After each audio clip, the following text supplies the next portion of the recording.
These are the 10 best decisions Nintendo made during the Switch era. So I recently made the flip of this video where I went through some of the worst, and this comment right here said I should cover the opposite, and they were absolutely right. The Nintendo Switch has been such a marvel in the gaming space. The things it has done for the Nintendo brand, let alone video games as a whole, has brought the consumer experience first with its hybrid model. No longer were you limited to your home to play video games, and it's been able to accomplish so much in the almost 8 years it's been released. So to bring in some positivity, I gathered 10 of the best decisions Nintendo has ever made, the ones that really defined this generation, making Nintendo a household name again after the floundering of the Wii U, as this era will be argued about for generations as being one of the greatest in Nintendo's history. But before I get into it, let me know in the comment section below, do you have any special memories with your Nintendo Switch? I imagine most people who are watching may own a Nintendo Switch or may have at least played one with their friends or their family. A moment of time that has stuck with you or may stick with you forever from this era of Nintendo. The more intimate the story, the better, because there's so much that has happened throughout its life. Like, there's no way there'll be a comment like another. And please be sure to hit that like button. The streets are saying that the Switch 2 is going to be over $400, so those likes can help me afford to get one of my own. Thank you so much. As these are the best decisions Nintendo made during the Switch era.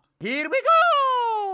I know it's the thing right now to make fun of the Joy-Cons because of their drift. Heck, I did that as one of the L's on Nintendo's court in my last video. But what the Joy-Cons have been able to do for local gaming will never be forgotten. Right out of the box, you had two controllers that can be played separately. Sure, they were a little small, but right out of the gate, you were able to play with a friend. No need to get an extra controller just yet. And because of this, two players became a core function, and we got so many great co-op games. I have vivid memories of playing snipper clips with my siblings and gathering around the small screen, or maybe jumping into a quick session of Smash Bros while waiting to board a plane. Mario Kart is basically the multiplayer game, and you have two controllers right there. And there was something real intimate about grabbing a friend and playing together. As couch co-op is something less and less we're seeing these days as the improvements to online multiplayer is a thing, Nintendo reminded us that the best way to experience the games is with another. You can just pass them a Joy-Con and get started. It was a pretty seamless process too, just head into the menus and press all the right buttons. Grateful to Nintendo for bringing back that local experience.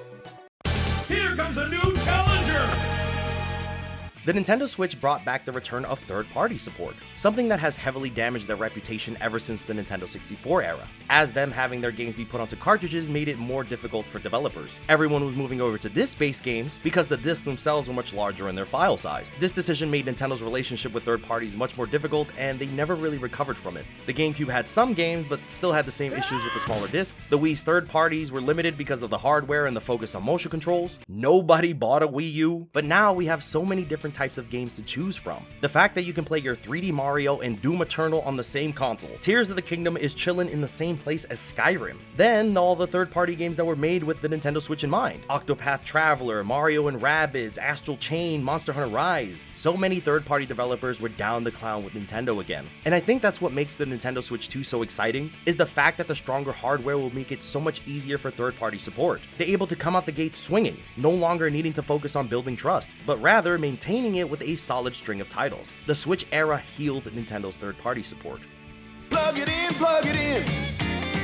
The Wii era was a massive innovation during the time with its Wiimote. Being able to control your character's movements with the flick of a wrist was so novel at the time. Then there was the Wii U gamepad. No matter how much people sandbagged this thing, it was still really cool to see the display of the game right there in your hands. But it has been so long since Nintendo just had a regular traditional controller. We were seeing all these advancements happen with PlayStation and Xbox with their sticks. So to see Nintendo return to a traditional controller again was a dream come true. You could throw your Joy-Con into the included grip and it would be like a regular controller. But even if that was too small, the Nintendo Switch Pro controller was right there to pick up the slack. This is the type of controller you don't pick up for months at a time and it still has a full battery. I'm so impressed with how long these things can go without a charge. I feel like if I look at my PS5 controller for too long, it passes away immediately. This kind of thing goes hand in hand with third-party support as well. Considering this is a traditional controller, developers had a much easier time just making the transition over when porting over their games. No more motion controls or touchscreen to have to worry about. This also made it so that Nintendo titles are basically future-proof, making it so whatever hardware they decide to make, the games will work as well as long as they have the buttons. This might seem like a strange thing to be excited about, but as a longtime Nintendo fan, a regular, normal, run-of-the-mill controller is all I could have asked for.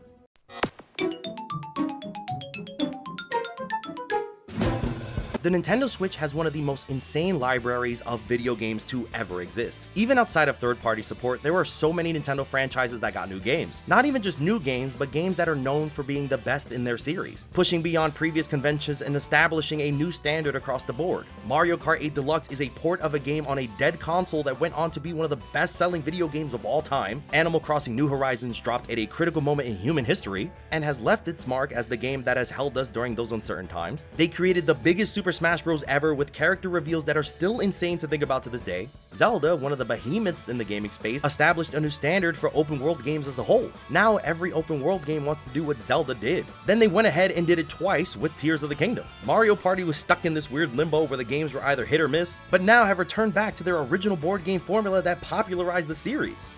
Pokemon. Point is, so many franchises really popped out with their Switch games. That's why so many people were fiending for the Switch 2 to be backwards compatible. No one is trying to get rid of this high quality collection just yet. This is the best library since the GameCube in how original these games could be. Really showed us Nintendo doesn't always have to play it safe to deliver something that people would like. They decided to take risk again, and it definitely paid off. Welcome to the internet. Have a look around. So this one sounds pretty funny if you're new to the Nintendo ecosystem during the Switch era, but Nintendo was incredibly conservative in how they handled their marketing using the internet. Everything was either super squeaky clean to protect the children, or they created an entirely new platform for people to share their experiences with their games. I mean, they made the Miiverse for the Wii U, which was pretty neat in how you could draw pictures and share them, but the content of Miiverse was only shared for those who were also on Miiverse. It wasn't until the Nintendo Switch and the inclusion of the share button that really changed everything. Now you were able to put your favorite clips and photos online right from the controller. The share button changed everything for Nintendo, and I think it's a big reason why the console is so popular now. When Breath of the Wild came out, Twitter was full of clips of people just sharing their discoveries. This was a great way to promote these games to get them in front of some new eyes. Eyes of those who probably would have never picked up a Nintendo console to begin with. I mean, this was before Twitter got purchased by a complete psychopath, and now Nintendo doesn't allow sharing on that platform because they hiked up the price for companies to have their integration with the site. It was a simple but massive marketing tool. It also made the gaming experience feel so much more connected. This was Nintendo finally stepping into the present. And while they still might be behind in some of their philosophies, the share button was a massive leap for them. How old you is? I'll be 30 in November. Damn! My bad. Nah, my bad. There's a reason the Nintendo Switch 2 isn't really changing too much when it comes to the philosophy of the console. The concept of a handheld and home console hybrid is such a winning formula that they had to keep it, and it's one of the biggest things I'm grateful for as I've gotten older. The amount of time I've been able to put into my games has gotten so much slimmer. Adult life has the tendency to keep us busy, making it difficult to sit down and play games. But with the Switch, I'm able to squeeze in a few minutes at a time. Maybe pick up some fruit on my island in Animal Crossing, or maybe get to the end of this cave in my playthrough of Pokemon. But those small moments begin to add up when playing on the train or in a car. The Switch became my main method of passing time. I use Tears of the Kingdom as a perfect example. When that game first released, I was heading over to Japan on a vacation, and that's about a 14-hour flight from where I am in the United States. So I remember saving the game for when I was on the plane, and let me tell you, that was the fastest 14-hour flight of my life. With how addicting that game is with all the time I had to kill, I was swept up in Hyrule all over again. It even got to a point when we finally landed, I was kinda okay with giving me more flight time, because I was just that locked into Zelda. I cannot think of a lot of things that I can do for 14 hours straight these days. Point is, the Switch is the most adult-friendly console out there. I don't have to pick and choose what I want to do with my time as much since I could bring it with me whenever I want. Heck, the idea is so good, the Steam Deck is something that exists now. It's just a fantastic idea. I'm grateful we aren't stepping away from it, especially from Nintendo, a company known to constantly try and change their stuff up. Formula way too good to change.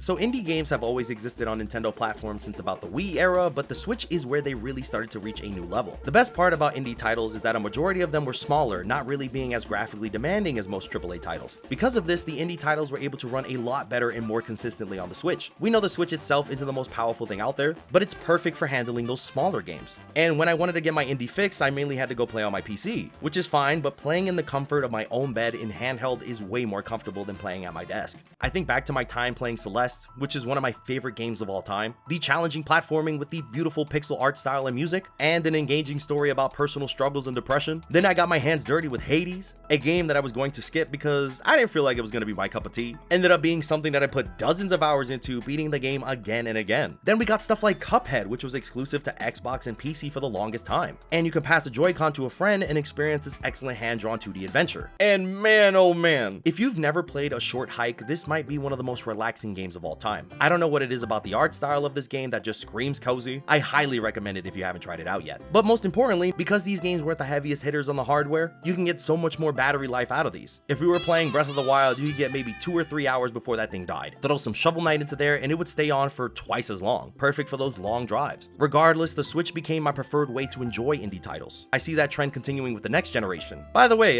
where's Silksong? I think it's time. So in my other video, I talked about the pricing of the Nintendo Switch Online expansion pack, how so many were upset at the $50 price tag when the next tier was revealed, the program released with barely any content for the price that they were asking for. But as time has progressed, the service has really grown and my usage of it right behind it. Now, I'm someone who loved the Virtual Console, but NSO is a much better deal financially. A single game on the Wii era would have cost probably $5 to $10 depending on the platform that they were on, but now you get access to tons of Nintendo's classic catalog, way more games than I was ever going to pay for. And now all of these games have some form of online support? That's insane. You can create a lobby and play all of these old games with a friend. And this was such a non-Nintendo move of them, to make it so all these games can work with online multiplayer, outside the way they were initially intended to be played. For the Game Boy Advance, each player has their own dedicated screen, making it so you can play games like Kirby and the Amazing Mirror in the way that it was intended to be played. And I never got to do that as a kid because getting friends with the same game and a link cable was expensive and a hassle. It just works here and it's unbelievable. Then there's the ability to pass the controller to a friend when playing a single player game. I've been recently going through Ocarina of Time with someone who has never played it before and we've been throwing the sticks back and forth, and it's been a fun way to share that experience with them. They have also confirmed that NSO will continue to grow within the next generation. Grateful there won't be a generational restart like they did with the Wii and the Wii U. I hope Nintendo continues to add more strange games that I've never heard of either. I'm so much more susceptible of trying these out when I don't have to pay for them individually. Once they put the classic Pokemon games on here, it will be peak. Directly to you. Nintendo Directs are Nintendo's greatest marketing tool that they have ever made. It has been a vehicle for excitement within the community so people can speculate about what games will be announced. Nintendo Directs in the Switch era have been crafted so well that it almost feels impossible to remember that Nintendo Directs used to be really bad. And I don't want to bash on them too much considering it was the Wii U era, but to get dedicated time for a Nintendo video program, a premium streaming service, and very little on actual games, it was rough. But now Nintendo's got the pacing down. They know where to place their big announcements while sprinkling in the smaller stuff in between. Now we judge Directs based on the quality of announcements they have, because they've gotten to a point where it's so streamlined and understood. It's hard to have long, dull moments in a modern Direct because there's always something revealed for someone. Even if I wasn't a fan of a certain franchise, I know someone got their dreams come true in that Direct. There's no long yap session with no graphics, no gameplay, or no nothing. It is a presentation that they have mastered. There's a reason that people are excited for that Switch 2 Direct. Outside of all the reveals, we know it's just going to be a well-made and entertaining show. Switch 2 Directs might be the best we ever get once they meld in that new third-party stuff. I'm so excited.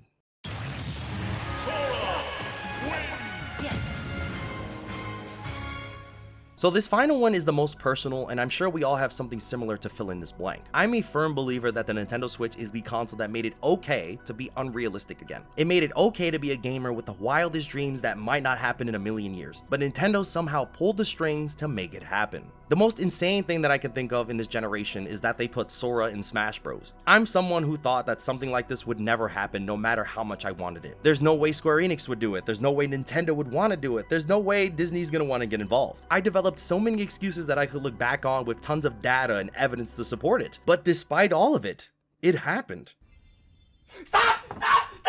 Kingdom Hearts is so precious to me and has been a series that has always had a home on Nintendo hardware. I've put hundreds to thousands of hours of my life to this franchise because it means that much to me. So to see Sora and Mario shaking hands in a real video, not a fan-made one, not a mod, not a mock-up, but a real moment in time that Mario and Sora shared, it's something that I won't ever forget. It's my two favorite worlds colliding. I also don't think Sora will be returning for the next Smash Bros. I imagine the next Smash will want to do something new and focus on bringing back Nintendo veterans more than ever. But even if he's not in the new game, that's totally okay with me, because the Nintendo Switch era made something like this even possible to begin with. Also, we got Pikmin 4 being fantastic and the 1000 Year Door HD remake even existing. Like, what kind of magical fantasy world is this where all of this could happen? The Nintendo Switch made it okay to be wild with your predictions again, where you could say something like Master Chief is coming to Smash and that wouldn't give you like a million funky looks from others. It made it okay to dream again. The Nintendo Switch era fixed a lot of Nintendo's biggest and most historical mistakes. It was the generation where gamers' voices were heard more than ever before, and it was also only the groundwork of what the future can hold. The Nintendo Switch 2 will be a hit because its older brother did all of the heavy lifting.